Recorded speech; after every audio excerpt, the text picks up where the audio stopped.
കൂട്ടുകാരെ, ഇന്ന് നമുക്ക് ഈ ഒരു ബാത്റൂം കൺസീൽഡ് ചെയ്ത് പൈപ്പ് അടിക്കുന്നതാണ് കാണിക്കുന്നത് കേട്ടോ. നമുക്കിവിടെ ആദ്യം തന്നെ പൈപ്പ് അടിക്കുന്നതിന് വേണ്ടി വരയ്ക്കാം. ഫ്ലോർ ലെവലിൽ നിന്ന് 40 സെൻറ്റിമീറ്റർ ഹൈറ്റിലാണ് നമ്മൾ പൈപ്പ് ഓടിക്കുന്നത് കേട്ടോ. അത് മാർക്ക് ചെയ്ത് സ്ട്രെയിറ്റ് ലൈൻ നമുക്ക് വരയ്ക്കാം. അതാണ് നമ്മുടെ മെയിൻ പൈപ്പ്. അതിൽ നിന്നുമാണ് മറ്റു ബ്രാഞ്ചുകൾ, ഹെൽത്ത് ഫോസറ്റ്, കണക്ഷൻ പൈപ്പുകൾ, ഡൈവേർട്ടർ എല്ലാം കയറുന്നത്. നമ്മൾ ഈ വരയ്ക്കുന്നത് കറക്റ്റ് സ്ട്രെയിറ്റ് ആയിരിക്കണം. പൈപ്പ് എന്തായാലും വളയത്തില്ലല്ലോ. അതുകൊണ്ട് എല്ലാം സ്പിരിറ്റ് ലെവൽ വെച്ചിട്ട് കറക്റ്റ് ലെവലിൽ തന്നെ വരച്ചു കഴിഞ്ഞാൽ കട്ടിങ് എളുപ്പമാകും. First impression is best impression എന്നാണല്ലോ. തുടക്കം നന്നായി കഴിഞ്ഞാൽ ഒടുക്കവും നന്നാവും. നല്ലതുപോലെ ആദ്യം മുതൽ തന്നെ വർക്ക് ചെയ്താൽ എല്ലാം നല്ലതുപോലെ നമുക്ക് ചെയ്തെടുക്കാൻ പറ്റും. ഇവിടെ നമുക്ക് wash basin area, closet area, wet area, അതായത് ഡൈവേർട്ടർ, ഷവർ ഏരിയ ഒക്കെ വയ്ക്കുന്നതിന് വേണ്ടി എല്ലാം തിരിച്ച് മാർക്ക് ചെയ്ത് എല്ലാം സെറ്റാക്കി എടുക്കണം. അത് എല്ലാം സെറ്റ് ചെയ്ത് തിരിച്ചതിന് ശേഷം വരയ്ക്കണം. ഡൈവേർട്ടർ വെക്കാനുള്ള ഭാഗത്ത് വരയ്ക്കണം.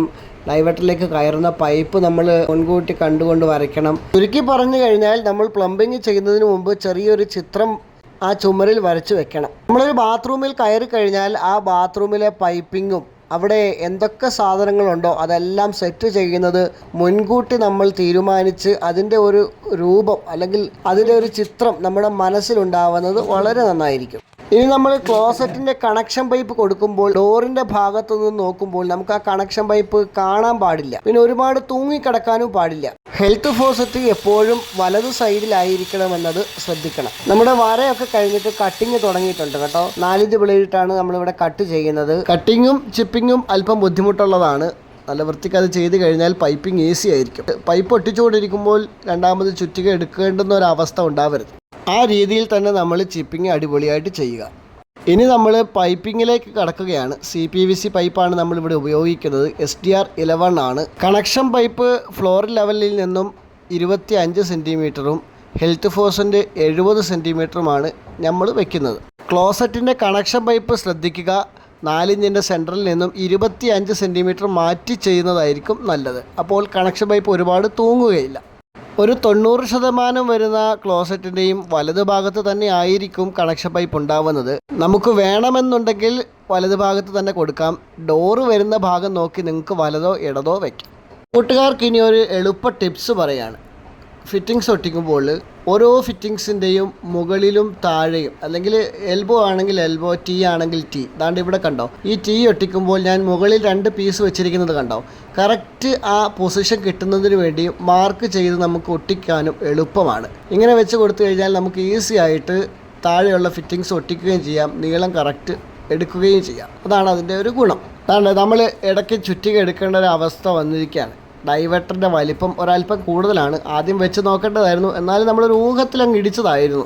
നമ്മളവിടെ ആദ്യം ഇടിച്ചിട്ടത് ജാഗ്വാറിൻ്റെ ഡൈവേർട്ടർ വെക്കുന്ന ആ ഒരു വലിപ്പത്തിലാണ്. എന്നാൽ ഇവിടെ വന്നിരിക്കുന്ന ഡൈവേർട്ടർ സൊമാനിയുടെയാണ്. സാധനം പിന്നീടാണ് വന്നത്. നമ്മളൊരു ഉദ്ദേശത്തിൽ ആദ്യം തന്നെ അങ്ങ് ഇടിച്ചിരുന്നു. സാധനം വെച്ച് നോക്കിയപ്പോൾ ഒരു ചെറിയ വലിപ്പ വ്യത്യാസമുണ്ട്. അത് നമ്മൾ മെഷീൻ വെച്ച് നൈസായിട്ടൊന്ന് ഇടിച്ച് റെഡിയാക്കി എടുക്കുന്നുണ്ട്.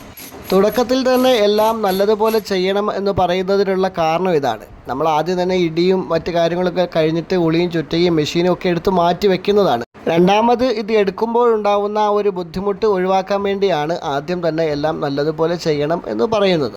ഡൈവേർട്ടറും അതിൻ്റെ അനുബന്ധ പൈപ്പുകളും നല്ല വൃത്തിക്ക് തന്നെ കെയർഫുള്ളായിട്ട് ചെയ്യുക.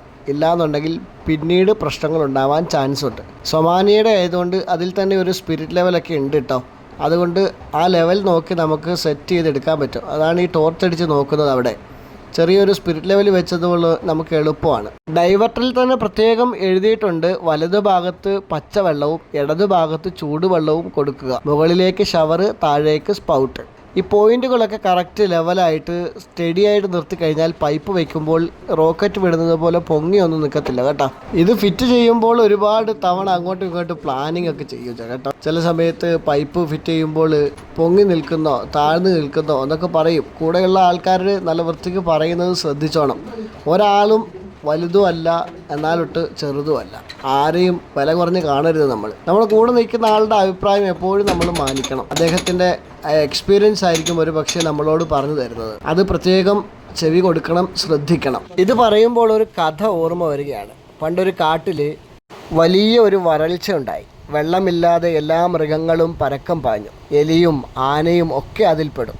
ആന ഓടുന്നതിനിടയിൽ കുറേ എലികൾ ആനയുടെ അടിയിൽ കയറി ചത്തുപോയി.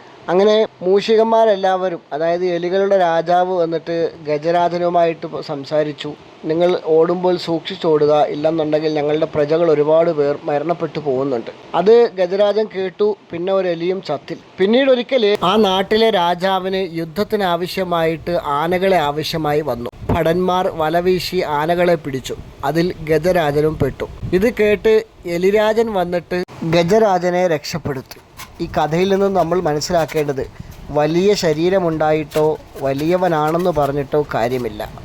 ആരും വലിയവനുമല്ല ചെറിയവനുമല്ല. എല്ലാവരിൽ നിന്നും ഒരുപാട് പഠിക്കാനുണ്ട്. നമ്മുടെ പൈപ്പിംഗ് ഒക്കെ എല്ലാം കഴിഞ്ഞു. എന്നിട്ട് സിമൻ്റ് ഇട്ട് അടയ്ക്കുകയാണ്. ഇനി വെള്ളം ഒഴിച്ചില്ല എന്ന് പറഞ്ഞ് ആരും വരണ്ട. കാരണം ചാന്തിലൊരല്പം വെള്ളം കൂട്ടിയാണ് ചെയ്യുന്നത്. ഓരോ പോയിൻറ്റും കൃത്യമായിട്ട് ഉറപ്പിക്കണം. ഡൈവേർട്ടർ നല്ല വൃത്തിക്ക് ഉറപ്പിക്കണം. അതിൻ്റെ ഹാൻഡിലൊക്കെ പിടിക്കുമ്പോൾ അങ്ങോട്ടും ഇങ്ങോട്ടും ആടാൻ പാടില്ല. അതുകൊണ്ട് സിമെൻ്റ് ഇട്ട് നല്ല വൃത്തിക്ക് ഉറപ്പിക്കണം കേട്ടോ. ഷവർ പിടിപ്പിക്കുന്ന ഭാഗവും സ്പൗട്ട് പിടിപ്പിക്കുന്ന പോയിൻറ്റും എല്ലാം നല്ലതുപോലെ സിമെൻ്റ് ഇട്ട് ഉറപ്പിക്കണം കേട്ടോ. ഇല്ലാന്നുണ്ടെങ്കിൽ ഇതൊക്കെ പിടിപ്പിക്കുമ്പോൾ അങ്ങോട്ടും ഇങ്ങോട്ടും ആടും. സ്പൗട്ടിൻ്റെ ഭാഗമൊക്കെ ആടും. അങ്ങനെ ആടാതിരിക്കാൻ പ്രത്യേകം ശ്രദ്ധിക്കണം. എല്ലാം സിമെൻ്റ് ഇട്ട് നന്നായിട്ട് ഉറപ്പിക്കുക.